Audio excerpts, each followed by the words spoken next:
For our dear friends who couldn't tune in the other time, how well will you describe Daddy Lumba?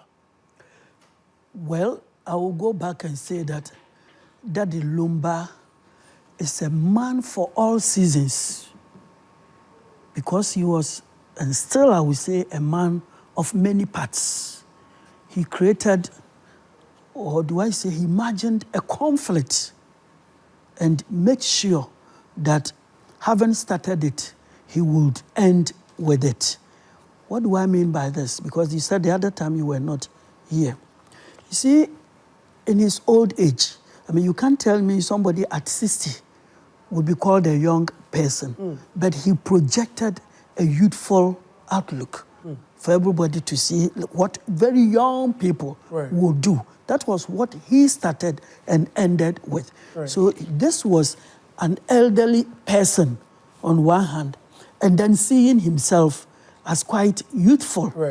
Now, this was a man who was a man. And in most of the songs, he rather projected the female. In many, many of the songs. Luckily, his songs are very popular, so what I'm saying, people know. And then he knew that he was very poor.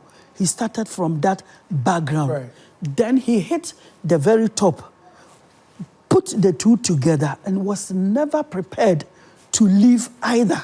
You see, some people, when they started from rural areas and they end up in urban areas, they make sure that the past is buried. They leave them behind. Yeah, Lumba would never do that. And then also, he projected the Sechere region of Ashanti. You know, Ashanti is the only region in Ghana that is made up of regions. We have like Offenso, Kwamai, that is Kumasi, Bosomeche, Kwabre, Sechere, Amansie, Asante Achem, Ahafo, name them. They are all regions in Ashanti. And he projected Sechere against the others, all because he wanted to be real, that I wasn't brought up anywhere.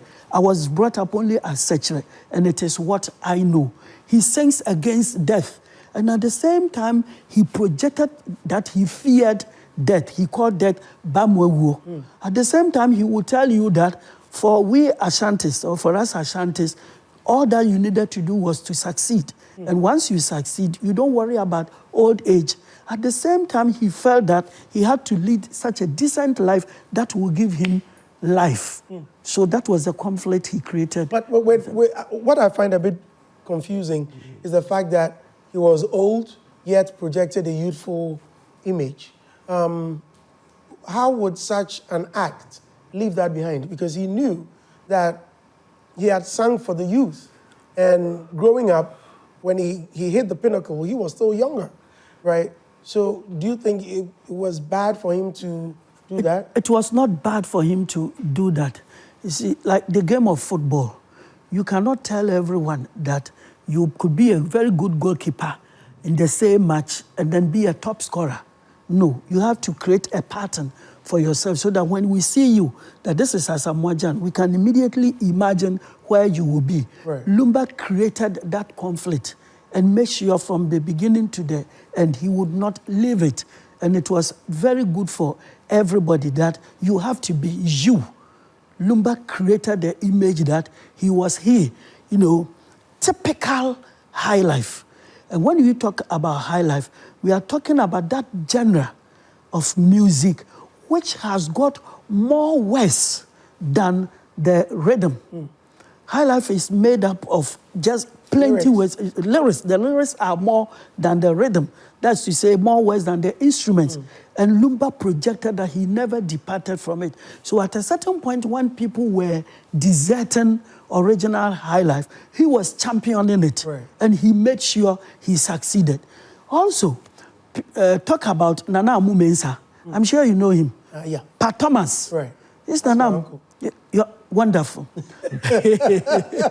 You know, when he branded himself, the golden voice, eh? Yeah, he branded himself Pat Thomas. He never went back to Nana Amu Mensah.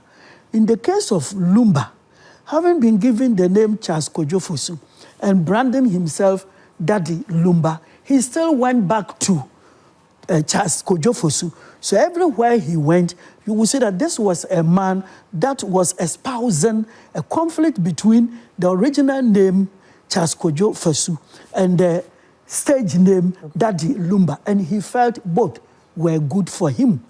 He was the only person who imagined that the contemporary, music called gospel, even though in reality, in music, we don't have anything called gospel music.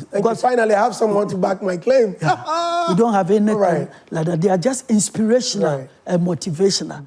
But when he decided to leave the high life, so-called high life behind, and go to the gospel, he succeeded perfectly.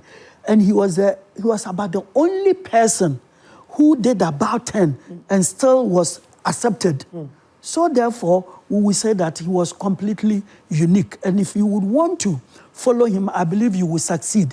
Because it is, by way of summary, I will say that he wanted to tell us, just be who you are and do not follow others.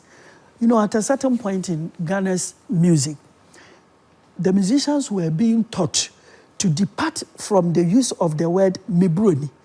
Don't say mibroni. Why? Because that would mean projecting the white man over above. Became a bit racial. Yeah. Wasn't it racist? This man would never change. Whatever he knew was right. Because in the academic sense, when you say somebody is wubroni, it doesn't mean the person is higher or better than you. You are referring to a new person in your life. You are referring to somebody who comes from an unknown place and brightens your life. Because that was what happened on the coast in the yesteryears, that you are there as an African, and for the first time you see people wearing this, and we also want to copy them. So Lumba felt that it was the right thing, only you did not understand it. So he's kept whatever he wanted to do as sacrosanct, and he worshipped it to the end. Yeah, at the point he was the only person who could sing for political parties and better still walked away freely. Yeah, the other time I was saying that he sang this Nana Winner. The Winner. And then you remember Jiwelaka did it, for the NDC, and he had a problem. And he was whiplashed for it. So many musicians did it, they had problems. This man, Lumba, did it, and he never had any problem. And he also had a song, Nanewu. You understand? Very good. Right. So he felt he was tilted and needed to balance himself. So when he realized that the man he tried to push had failed, then he comes back to join the majority, teasing him. And that instantly made him a hero once again. We can say so many things about Daddy Lumba. And then the Akan worldview that I mentioned. When you study African traditional religion with specific reference to the Akans, and in the Akan, you come to the context of the Ashanti. Akans, and in particular the Ashantis, always bemoan childlessness. You know, if you are barren. And Lumba exploited that completely. Then